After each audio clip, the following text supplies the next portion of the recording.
ابو عثمان کہتے ہیں میں سیدنا سلمان فارسی رضی اللہ تعالیٰ عنہ کے ساتھ ایک درخت کے نیچے تھا۔ انہوں نے اس کی خشک ٹہنی کو پکڑا اور اس کو ہلایا یہاں تک کہ اس کے پتے گر گئے۔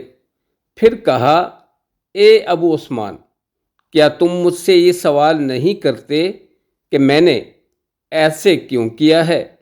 میں نے کہا، جی آپ نے ایسے کیوں کیا ہے؟ انہوں نے کہا، رسول اللہ صلی اللہ علیہ وآلہ وسلم نے ہمارے ساتھ ایسے کیا تھا جبکہ میں آپ صلی اللہ علیہ وآلہ وسلم کے ساتھ ایک درخت کے نیچے تھا۔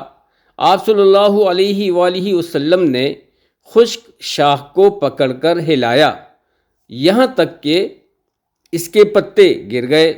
پھر آپ صلی اللہ علیہ وآلہ وسلم نے مجھے فرمایا، سلمان، کیا تم مجھ سے اس سوال نہیں کرو گے کہ میں نے ایسے کیوں کیا ہے؟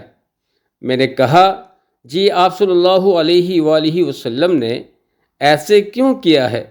آپ صلی اللہ علیہ وآلہ وسلم نے فرمایا، بے شک مسلمان جب وضو کرتا ہے اور اچھا وضو کرتا ہے پھر 5 نمازیں ادا کرتا ہے تو اس کے گناہ اس طرح گر جاتے ہیں جیسے یہ پتے گر جاتے ہیں۔ اللہ سبحانہ تعالیٰ نے ارشاد فرمایا، دن کے دونوں کناروں میں نماز قائم کر اور رات کے کئی ساعتوں میں بھی، یقیناً نیکیاں برائیوں کو دور کر دیتی ہیں۔ یہ نصیحت ہے، نصیحت پکڑنے والوں کے لیے۔ سورہ ہود آیت نمبر 112، مسند احمد